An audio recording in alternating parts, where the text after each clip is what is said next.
Hello, my dear friends. You've heard the stories, haven't you? Queen Elizabeth I, the Virgin Queen, the Gloriana, the woman who ruled an empire with a flick of her ringed finger and a gaze that could freeze any noble in place. A queen so powerful her name still echoes in history books, on coins, and in the dreams of those who think ruling from a throne means golden halls and sweet-smelling air. But tonight, let me show you the part of her story that history class didn't want to tell you.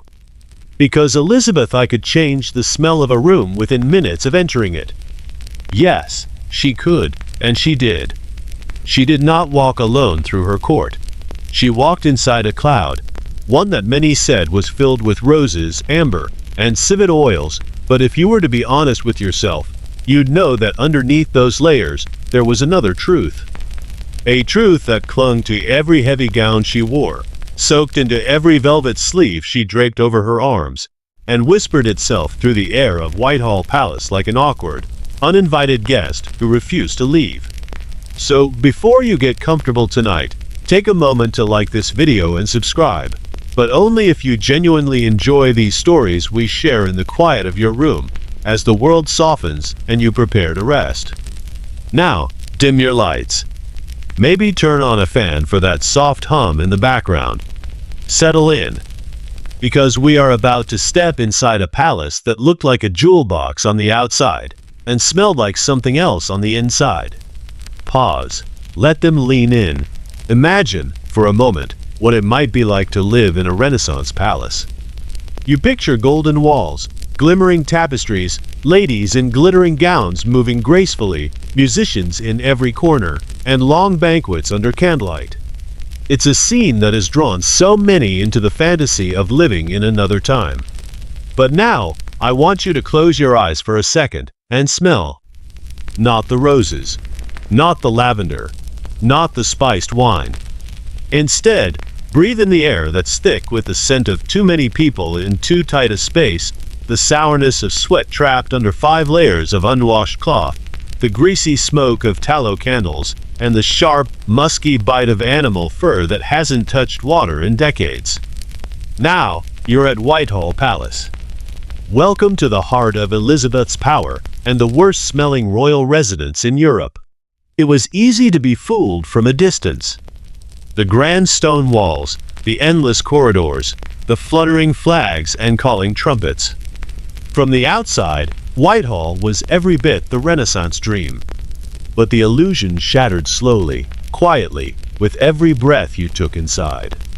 Ambassadors, courtiers, and visitors from France and Spain would write back home about the grand halls and glittering courtyards, but rarely did they mention what it meant to walk through those halls and actually breathe. Because if they did, they might have said, it smelled like fear, sweat, perfume, sickness, candle smoke, and desperation. And Elizabeth herself was no stranger to this. In fact, she was the queen of it. She did everything she could to ensure that the air around her smelled of power, of wealth, of control. Her chambers were lined with pomanders, those small, ornate balls filled with cloves, cinnamon, and dried rose petals. Her gloves were soaked in scented oils. Her gowns were layered with sachets of herbs and spices, stitched into the linings, hidden beneath pearls and gold threads. When she moved, the fragrance moved with her, trailing through the air like a command, reminding every courtier that they were in the presence of the queen. But you must understand, it wasn't just about smelling nice. It was about survival. Because while Elizabeth's gowns sparkled under candlelight, they carried something darker within their folds. The truth of a world that did not trust water, feared bathing, and saw soap as a risky luxury, not a necessity. In the 16th century, bathing was not a daily routine. It wasn't even a weekly one. Bathing once a month? That was a luxury, a statement of excess. Water was believed to open the pores, letting in sickness, plague, and death. Physicians warned against it. Clerics muttered about it. Nobles avoided it. And so, they covered instead. They powdered their wigs, they dabbed their wrists with musky oils, they tied oranges filled with cloves to their belts, and they walked through halls brushing against each other in layers of wool, fur, and velvet that hadn't felt soap or water in months, sometimes years. Imagine wearing 5 layers of heavy fabric, dancing at court, eating heavily spiced meats and sticky sweets, sweating under wigs, and then taking off that gown at night, hanging it in your wardrobe, and putting it right back on the next day. And the next. And the next. They brushed the gowns. They shook them by the window. They might rub some vinegar on a stain. But washing them? No. That was for peasants. Or for the dead. Soft pause. So when Elizabeth walked past you, you did not just smell her. You smelled her days. Her nights. Her fevers. Her fears. Her stress before a council meeting. Her nerves before a suitor's arrival. Her triumph after a victory. Clothes carried stories, but not the kind you would want to read up close. And let's not forget the candles. The tallow candles that burned day and night were made from animal fat.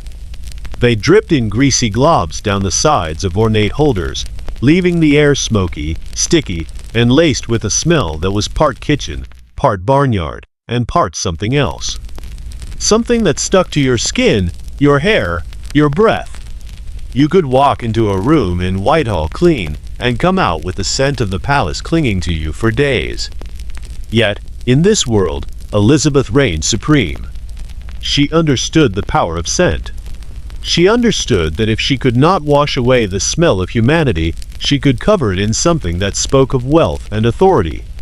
Musk, scraped from the glands of deer. Civet, taken from the rear of wild cats.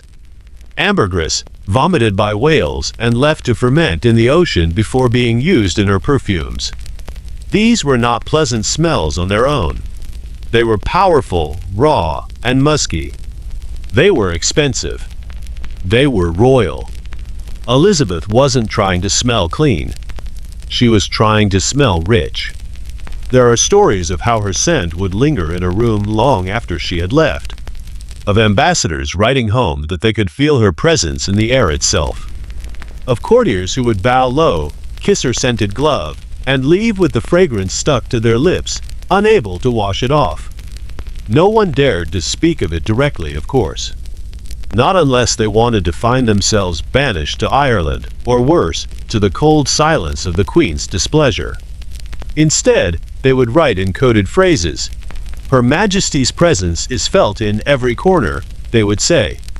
Which is just another way of saying, "Her scent is so strong it will follow you down the corridor." And you see, it worked. In a palace where everyone reeked, Elizabeth made her stench feel royal. She turned scent into a weapon, a symbol, a declaration that she was untouchable, above the concerns of ordinary men and women. Because if you could smell someone before you saw them, you were already under their power. Elizabeth's scent walked into the room first. Her body followed later. And now, as you lie here tonight, wrapped in your clean sheets, with your freshly laundered clothes in your closet, take a moment to be grateful. Grateful for hot water. Grateful for soap. Grateful for the simple blessing of being able to wash away the day, the sweat, the fear, and the scent of the world outside. Because no matter how glorious the past might seem, no matter how golden the tapestries, or how magnificent the banquets, the truth was this. In Elizabeth's court, even royalty stank. And there was no perfume strong enough to hide that forever. Magine at dawn at Whitehall Palace, the summer light trickling through smoky glass, catching on the dust motes hanging thick in the stale air. You might think the palace woke gently, with the softness of birdsong and the rustle of silks. But the truth was a chorus of coughing, the scraping of chamber pots being dragged across stone floors, and the low mutter of servants attempting not to gag as they passed by a corridor heavy with the layered scent of unwashed humanity. Elizabeth's court was a battlefield of scent, a place where perfume and powder were weapons, and the enemy was the smell of living bodies encased in layers of wool, velvet, and anxiety. You see, power in the Tudor court was not simply a matter of speaking well or dressing finely. It was about how you managed your scent. If you failed to control it, you were revealing weakness. If you overdid it, you might faint, or worse, earn whispers behind your back about your desperation to hide what lay beneath. In the mornings, before Elizabeth emerged to command her world, her maids would engage in a ritual of scent layering so precise it bordered on religious ceremony. First, they would rub her wrists and behind her ears with thick, resinous oils that clung to the skin like a second layer, pushing back against the musk of the night's sweat. Then came the sachets sewn meticulously into the linings of her gowns. Rosemary, cloves, lavender, and dried citrus peels wrapped in fine linen to hold back the inevitable truth of human scent. The queen's gowns themselves were monuments to the illusion of cleanliness. They were brushed, beaten, and turned inside out, the seams inspected for lice and the faintest hints of decay, yet they were never washed. Washing velvet, brocade, or silk was unthinkable. Water was seen as an enemy, a potential source of illness, and a risk to the structure of the fabric. Instead, the gowns were perfumed with oils and sachets, a slow layering of scent over scent until the fabric held a perfume that was uniquely Elizabethan. Musk and rose oil mixed with the faint, sour reminder of sweat and skin that not even the best ambergris could fully erase. Servants would carry the gowns near the fire, allowing the heat to draw out the dampness of yesterday's wear, shaking them gently to lift the dust, pretending this ritual was enough. And when the queen stepped into these gowns, when the final layers of gloves soaked in rose water were pulled onto her hands, she was transformed not by cleanliness, but by the illusion of it. Gloves, they were her shields. Elizabeth's gloves were soft leather lined with silk, but they were more than fashion. They were soaked in perfume so heavily that courtiers reported the air shifting when she moved her hands, the scent pushing through the stale palace corridors, announcing her presence before her voice ever could. When nobles bowed to kiss her gloved hand, they were spared the touch of skin unwashed for days. Instead, they kissed rose oil and violet water, symbols of a queen's command over the senses of her court. Yet beneath all this was a truth that could not be fully hidden. The queen, for all her majesty, was a woman who lived without plumbing, without deodorant, without soap as we know it. She relied on a powder and perfume economy, on the constant vigilance of her maids, and on the unspoken agreement of her courtiers to never acknowledge the scent of their sovereign. And in this, the scent itself became a language of power. It was no accident that Elizabeth was known for her presence filling a room. The heavy, sweet, sometimes cloying aroma was part of her legend, a reminder that to approach her was to cross into her carefully controlled world. It was a reminder to every ambassador, every courtier, that she was not merely a woman in a gown, but a queen who understood the politics of smell. In the corridors of Whitehall, the smell of tallow candles burned for hours, mixing with the scents of roast meats and the bodies of dozens of courtiers packed into narrow spaces to catch a glimpse of power. The sweat of dancers, the oils on the gloves, the faint, sweet decay of flowers wilting in the heat of the summer air, all of it mingled in a heady perfume that no one could escape. For the courtiers, too, scent was a battlefield. Nobles would spend fortunes on perfumes shipped from Italy, on gloves soaked in violet and amber, on sachets sewn into their gowns and doublets. But nothing could truly mask the truth that these were bodies in heavy fabrics, standing for hours in rooms with no ventilation, bodies that danced, argued, whispered, and sweated under the relentless demands of court life. Ambassadors would write home of the grandeur of Elizabeth's court, of the music and the gowns, but sometimes, between the lines, there were hints of the other reality, the oppressive heat, the faint stench of unwashed bodies, the headache-inducing cloud of perfume hanging in the air. They would bow, smile, and breathe through their sleeves, understanding that to speak of such things was to risk offending the carefully maintained illusion of the English court. This illusion was everything. It was what allowed Elizabeth to remain the Virgin Queen, untouchable, regal, and powerful. It was what allowed the nobles to maintain their dignity in a world where water was a risk and perfume was survival. And it was what allowed the court to function in the cramped, smoky halls of a palace where hundreds of people lived, worked, and schemed under the weight of history and expectation. The truth of Elizabeth's personal hygiene was not just a story of an individual, but a story of an entire world that viewed water with suspicion, that saw scent as a weapon, and that believed in the illusion of cleanliness as a sign of power. So tonight, as you lay back, letting your mind drift toward sleep, imagine the world of Whitehall. The flicker of candlelight on gilded walls, the rustle of silk and velvet, the low murmur of voices in a corridor heavy with scent. Imagine Elizabeth standing before her mirror, the final sachets tucked into her sleeves, the final brush of powder on her face, the final spritz of rose oil on her gloves.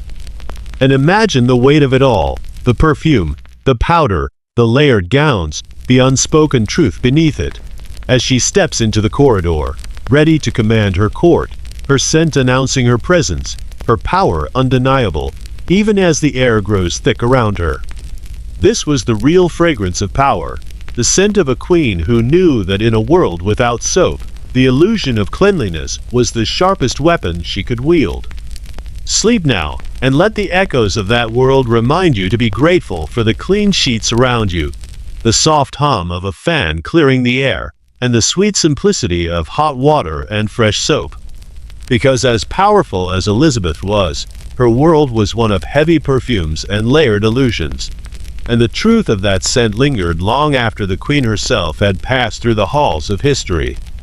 Take a slow breath in, and let your shoulders relax as we return to the dimly lit corridors of Whitehall, where perfumes battled with sweat, and the air carried the hush of secrets sewn into velvet folds. Because while we've talked about Elizabeth's gowns and gloves, and the ghost of lavender drifting behind her, there's something we haven't yet looked at closely. Something small. Something that crawled.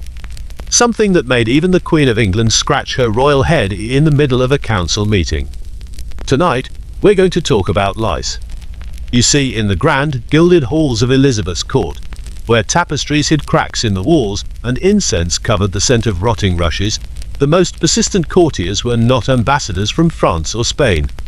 They were lice, fleas, and bedbugs, living among the lace, fur, and powdered wigs, feasting on the nobility one bite at a time. In the 16th century, lice were not considered shocking. Everyone had them. From stable boys to bishops, from maids to monarchs, lice were as common as candles, as persistent as gossip, and as difficult to remove as a bad political alliance. Elizabeth's court understood that water was dangerous. It opened the pores, let sickness in, and risked the delicate health of a body wrapped in expectation and fear. So instead of washing, they powdered. Instead of scrubbing, they combed. And those combs, my dear friends, were not for vanity alone. They were for battle. Imagine Elizabeth, the Virgin Queen, ruler of an empire, sitting at her dressing table as her ladies-in-waiting approached with a fine-toothed ivory comb. Not for styling, but for scraping away the tiny invaders hidden in her hair. It was a ritual, a silent one. The scratching, the gentle tug of hair, the flick of the comb into a bowl of water where the lice would float for a moment before sinking to their tiny doom. Some days there would be dozens. Some days fewer. But there were always some. And no one would speak of it. No one would dare say that the Queen had lice, just as no one would say the palace stank of sweat and tallow. The illusion of majesty depended on silence. So they combed, and Elizabeth endured, her mind perhaps already on matters of state as the lice fell, one by one, into the bowl. And the wigs? Oh, the wigs were worse. Those elaborate constructions of horsehair and human hair, powdered white and perfumed with rose and musk, were the perfect breeding ground for lice. Warm, dark, and rarely cleaned, they offered a safe haven for generations of tiny tenants. Servants would brush them, powder them, scent them with crushed herbs, but they could not wash them. Water would ruin the structure, and so the wigs were shaken out, brushed again, and placed back on Elizabeth's head day after day. Underneath those wigs, her real hair would be braided tightly, pinned up, hidden away under layers of cloth and powder. And under all of that, the lice would find their way back, persistent, patient, waiting. This was the reality of royal hygiene. The Queen of England, one of the most powerful women in the world, scratching her scalp under a wig heavy with pearls and powder while attending a council meeting. And it wasn't just her. Ambassadors, nobles, servants, everyone scratched. Everyone combed. Everyone knew. There were remedies, of course. Vinegar rinses were used when absolutely necessary, though rarely. Some would apply strong-smelling oils like rosemary or lavender, hoping to drive the lice away. Others would sprinkle powdered herbs into the hair, creating a scented shield that was more hope than help. And in the shadows of the palace, where the rushes on the floor hid fleas and the mattresses were stuffed with straw that was rarely changed, there was always the quiet scratching, the sudden slap at a flea, the flick of fingers across the skin. At night, Elizabeth would retreat to her chambers, heavy with the scent of civet and musk, lay herself upon her feather bed, and pull the curtains closed, shutting out the world. But behind those curtains, the air was still. The warmth grew. And the lice continued their nightly feast, unbothered by rank or perfume. It is a strange thought, isn't it? That in a world of velvet and gold, where every gesture was measured, where a single glance could ruin a reputation, the Queen herself was never alone, even in the smallest, most private moments. Because power could command armies and break kingdoms, but it could not banish lice. Now, as you lay down, your sheets clean, your hair washed, the quiet of your room undisturbed by scratching or whispers of tiny feet across your scalp, take a moment to be grateful. Grateful that you live in a world of shampoo and soap, of warm water and clean combs. Grateful that you can close your eyes without wondering if a tiny kingdom of insects is waiting under your pillow. Because Elizabeth could never forget, not even for a moment, that no matter how many perfumes she wore, or how many pearls she pinned into her hair, she was human. And in the quiet, in the dark, with only the soft creak of the palace around her, she would scratch. And the illusion of majesty would pause, just for a moment, under the weight of a single louse. But in the morning, the illusion would return. The perfumes would be applied, the wigs would be pinned, the gloves would be donned, and Elizabeth would step out once more as the Virgin Queen, untouchable, eternal. No one would see the scratching. No one would speak of the lice. They would see only the Queen. And in that silence, the myth would continue.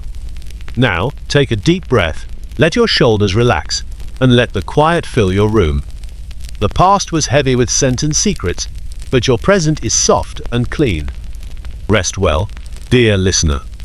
Tomorrow, we will continue our quiet journey through the hidden world of history, where the truth lingers like the faintest perfume in the air, waiting for those brave enough to notice.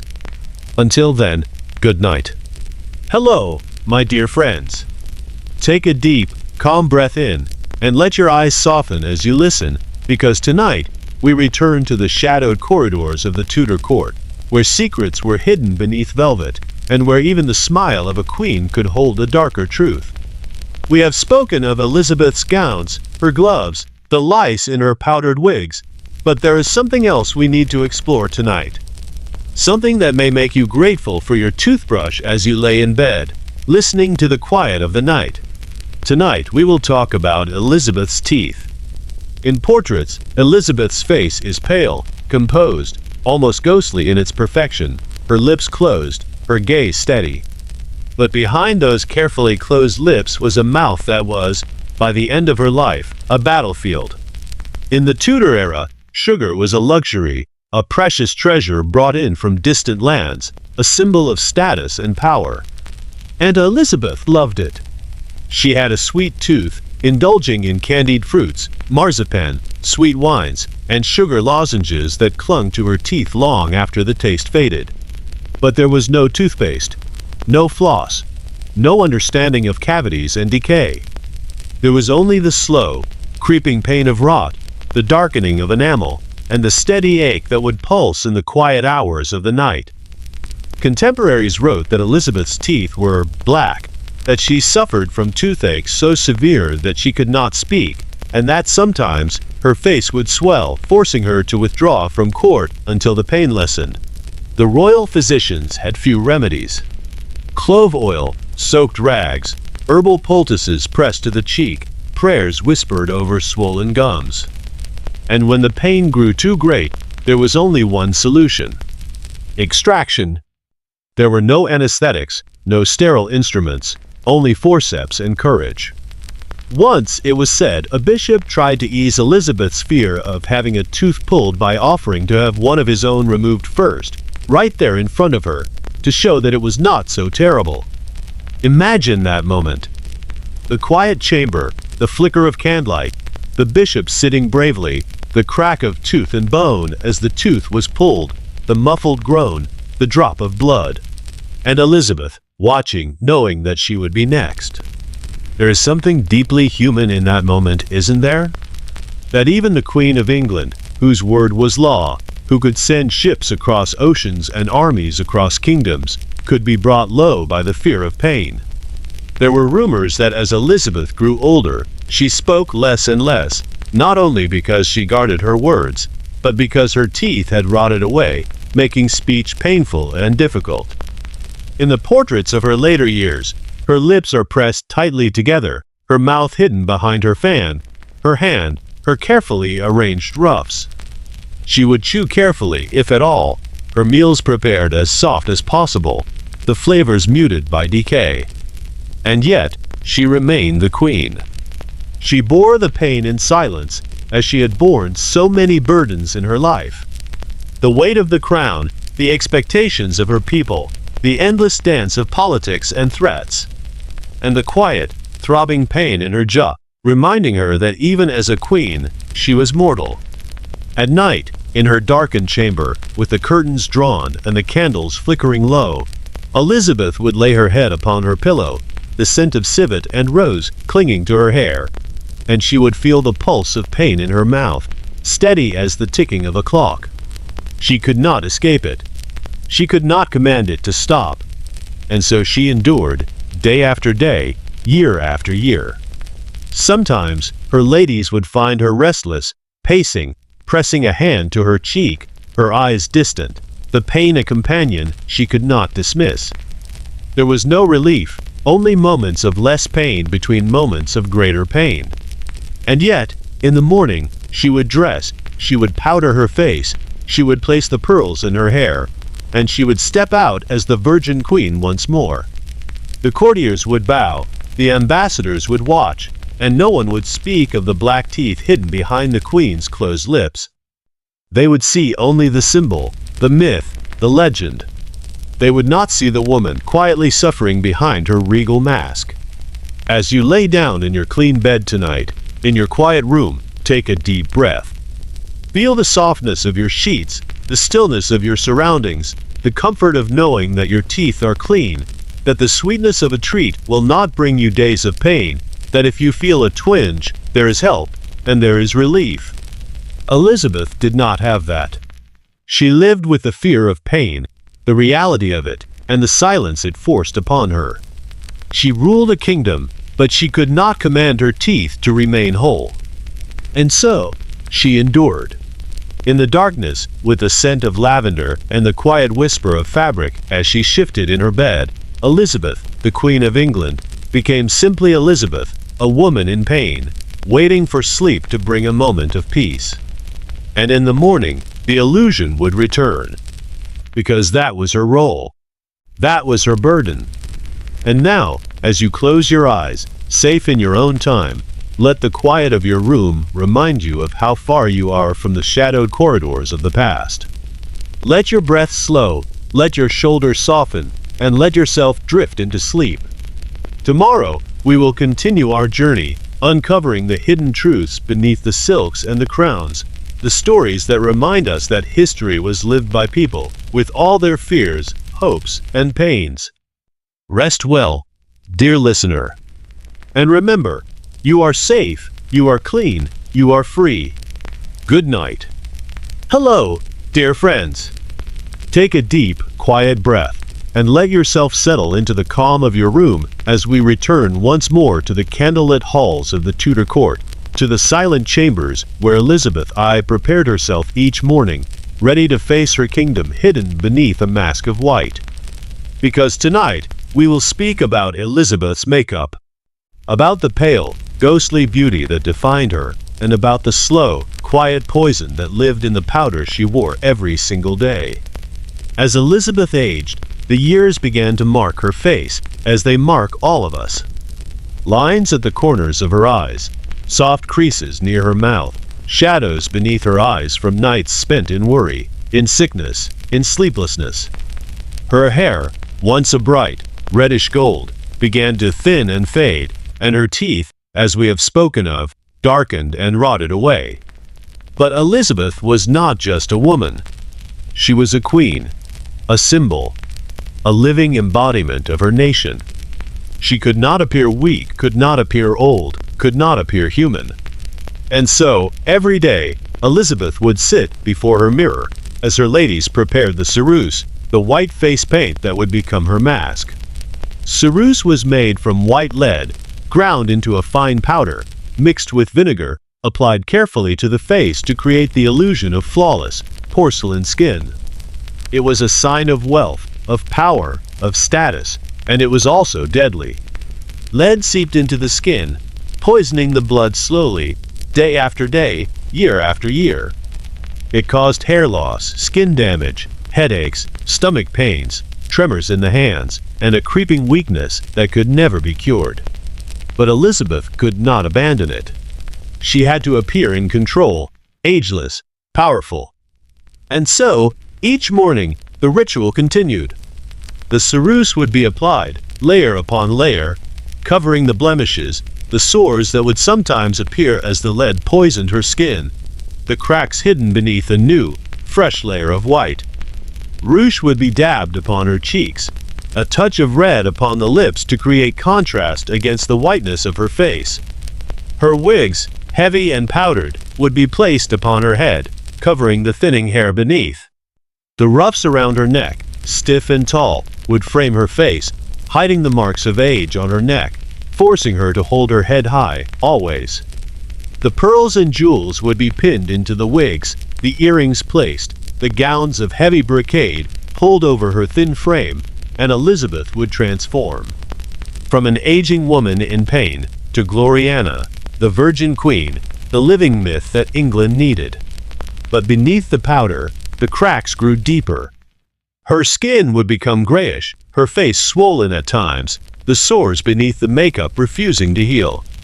And the more she tried to hide them, the more makeup she wore, the more the poison sank into her blood, weakening her, stealing her vitality bit by bit. And yet, she endured, because the illusion was necessary. To the courtiers who knelt before her, to the ambassadors who watched her with sharp eyes, to the nation that depended upon her strength, Elizabeth could never appear vulnerable. She could never allow them to see the human woman beneath the white mask. She could never let them see the fear of age, of sickness, of death. And so, each morning, the mask was applied. And each night, as the candles were snuffed and the curtains drawn, Elizabeth would sit as her ladies gently wiped away the makeup, the soft cloth stained with white and red, revealing the reality beneath. The sores, the thinness, the lines that deepened each year. And in those quiet moments, before bed, Elizabeth was once again simply a woman. Alone with her thoughts, with the weight of her crown pressing invisibly upon her, with the knowledge that time was her greatest enemy, one she could not command. As you lie in your bed tonight, in your warm room, with your soft pillow beneath your head, take a deep, calming breath. You do not need to wear a mask. You do not need to hide your humanity. You do not need to fear the passing of time in the same way Elizabeth did. You are safe, and you are free. Imagine the quiet of Elizabeth's chamber, the soft flicker of the candlelight, the whisper of fabric as her gown is removed, the cool air upon her face as the last of the ceruse is wiped away. The heavy silence of a queen who could not stop the poison she placed upon her skin each day, because to remove it was to remove her power. The silence of a woman who had to become a myth to survive. Now, let your breath slow and your eyes grow heavy. The world outside can wait. The past can wait. You are here, in this moment, safe and quiet, and it is time for you to rest. Tomorrow, we will continue our journey, peeling back the layers of history, uncovering the truths that lie hidden beneath the powdered wigs and jeweled crowns. But for now, let the story of Elizabeth's white mask fade into the darkness as you drift towards sleep. Rest well, dear listener. Good night. Hello, dear friends. Take a slow, calming breath as we return to the silent, candlelit corridors of the Tudor world. Tonight, we will walk with Elizabeth I in her final days. We will witness the quiet collapse of a queen who spent her life hiding behind a mask of power and powder, as that mask finally crumbled, leaving behind only the woman she truly was. Because even queens cannot escape the passage of time. Even queens must meet the quiet dark. In March of 1603, Elizabeth was 69 years old, ancient by the standards of her time, and every year weighed heavily upon her thin frame. She had lost many she loved. Her trusted advisors were gone, one by one. Robert Dudley, the Earl of Leicester, who once made her smile, gone. Her cousin Mary, Queen of Scots, executed by her order. Her spymaster Walsingham, her counsellors, the poets, the men who fought for her, all gone. She was alone in a palace that felt too large and too cold, surrounded by courtiers who watched her carefully, waiting for the inevitable. Elizabeth could not sleep.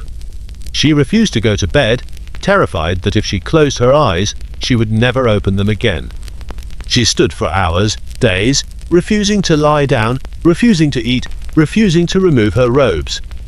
She stood in a dark room, dressed in black, with her thin hands trembling with the weight of the crown pressing down upon her soul. And as the days passed, her strength drained away like water slipping through fingers. The great Virgin Queen, who once danced and hunted and spoke with fire, was now a shadow. The sores beneath the lead makeup, the pain in her body, the weakness in her bones, all hidden beneath layers of clothing, behind silent dignity. Until at last, she could stand no longer. They laid her upon cushions on the floor in the darkness, candles flickering, as she lay in silence. And the mask she had worn all her life began to crack. She would not allow them to remove her makeup, even as her skin suffered.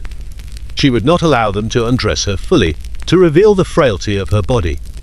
She was a queen, even as death approached. But the end was coming, slowly, quietly, like the soft hush of midnight winds outside the palace walls.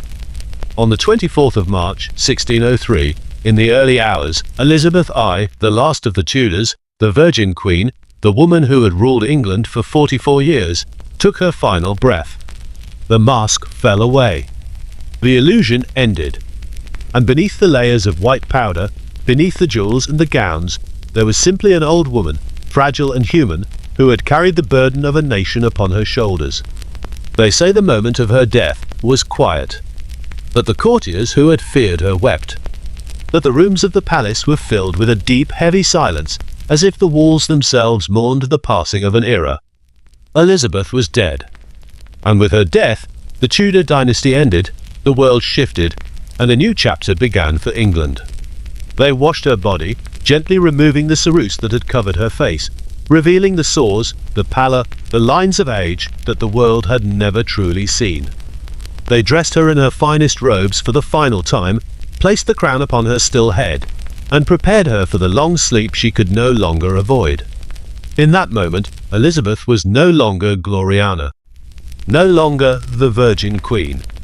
She was simply Elizabeth, a woman who had lived, loved, feared, ruled, and died like all who came before and all who would come after. As you lie in your bed tonight with your eyes growing heavy and the world outside your window quiet, let the story of Elizabeth's final days remind you. No matter the power we hold, the masks we wear, or the burdens we carry, we are all human in the end. We are allowed to rest. We are allowed to let go. You are safe. You are here. You can close your eyes without fear. Let your breath slow, your body soften, and your mind drift into darkness, not with fear, but with the gentle comfort of rest. Elizabeth's story has ended, but yours continues. Tomorrow you will wake to a new day, a new chapter, without the heavy robes of royalty or the poisoned paint of false perfection. For now, let the candlelight of the past fade as you drift into peaceful sleep. Good night, dear listener. Rest well.